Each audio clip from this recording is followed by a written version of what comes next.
Welcome to this edition of Literary Reviews. My name is Nico Smith. Today, we will be discussing Moby Dick by Herman Melville. The novel begins with a profound existential restlessness. The narrator, Ishmael, declares his need to escape the monotony of life by journeying to sea. Whenever I find myself growing grim about the mouth, he explains, he resolves to go whaling.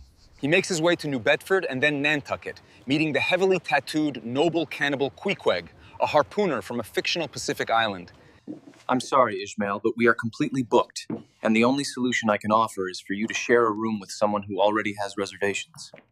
When there are this many ships harbored, space is tight. The room is double occupancy, but there is only one bed. I don't have any money. I came here to work on the ships. My name is Queequeg. Despite their initial cultural clash, the two quickly form a binding friendship. They decide to sign aboard the same vessel, the legendary whaling ship, the Pequod. The Pequod itself is ancient and foreboding, adorned with the bleached teeth and bones of whales. Its crew is a diverse, multicultural cross-section of humanity, representing the entire world crammed onto a single floating stage. Ishmael introduces the three mates who manage the daily work, beginning with Starbuck, the pragmatic and deeply religious chief mate. Stub, the carefree and philosophically indifferent second mate. And Flask, the short, aggressive third mate. Each mate commands his own boat and his own crew of skilled harpooners, including Queequeg, the proud Tashtego, and the massive, powerful Dagu.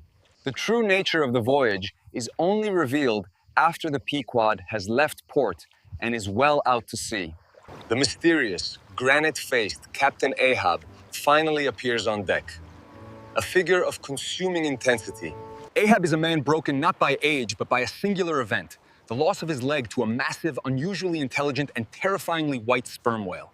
Ahab's original leg was replaced with a prosthetic carved from a whale's jawbone, a gruesome reminder of his obsession. Men and Chris, our primary purpose for this voyage is not commercial whaling. First and foremost, we will locate one specific animal, an enormous, solid white whale. This whale is larger than any you have seen before. There will be a reward to the first man to spot this whale. A Spanish gold doubloon to the first man to spot it. If you spot a neon green whale, you will get an IRA and health insurance. The white whale is not just a creature to him, but a physical embodiment of all evil, cosmic malice, and unconquerable nature. He swears an oath of vengeance, declaring that he is sailing not for oil and profit. Only the principled Starbuck dares to object, protesting that his duty is to kill whales for profit, not for his captain's vengeance. Ahab dismisses him, his obsession overriding practical concerns. As the journey continues across oceans, the lines between sanity and obsession blur. This may be the most important thing any of us will ever do, even more than catching butterflies or learning to play the concertina. The captain's command is absolute, enforced by his secret, savage crew of Parsi harpooners led by the prophet Fedallah, who emerged from the hold. I made some scary predictions about the fate of the captain and ship, that it freaked everyone out. I even scared myself a little. Boy, I sure am good at this prophet stuff. Later, the Pequod meets other whaling ships, the Goni, the Jeroboam, the Samuel Enderby, each encounter bringing a new tale or a sighting of the white whale, which only fuels Ahab's mania. Most tragically, they meet the Rachel, a ship whose captain pleads with Ahab to help search for his missing boat and son. Ahab coldly refuses, obsessed only with his own quarry. I feel bad for the loss of a son by the captain of the Rachel. People just don't understand that I've got bigger fish to fry.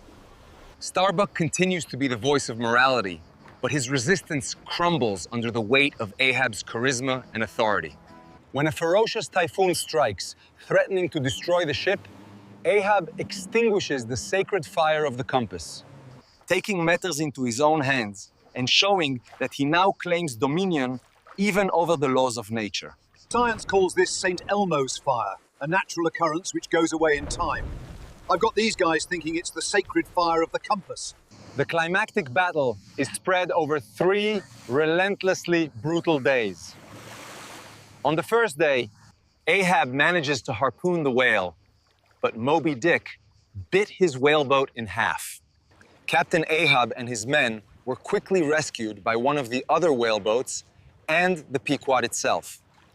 I told you we should have brought flotation devices, but oh no! You said it wasn't mandated by regulations.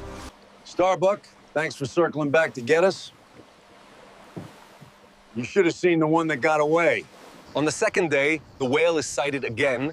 Moby Dick destroys Ahab's ivory leg and breaks the mast of the Pequod, foreshadowing the ship's fate. Fedallah, Ahab's loyal Parsi prophet, is dragged down and tied to the whale's back, fulfilling his prophecy that he would die first and serve as Ahab's hearse.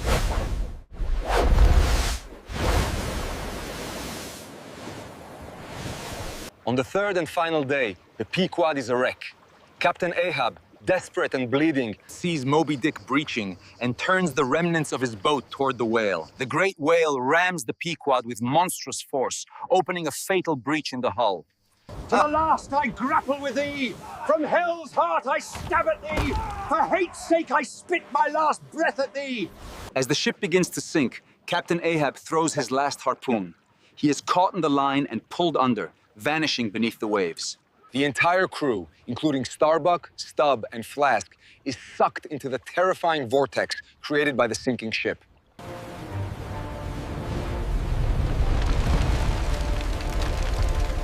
In a twist of tragic fate, Ishmael, who had been swept overboard earlier, survives. He is saved by Queequeg's coffin, which had been previously prepared for his expected death and repurposed as a life buoy. Ishmael floats alone for an entire day until he is rescued by the very ship Ahab had refused to help, the Rachel, which was still searching for her lost child. Welcome, sir. You are the talk of the town. Good fortune shined on you during your voyage. Would you like a room? We have plenty of vacancies. You have vacancies even now with a full harbor? I thought you are always completely booked when the harbor is full. No, that's what Jackson was telling people. He got fired for it. It seems this tattooed savage guy paid Jackson to say that. Ishmael alone lives to tell the tale, a sole survivor and an eternal orphan of the sea. Thank you for joining us with this edition of Literary Reviews.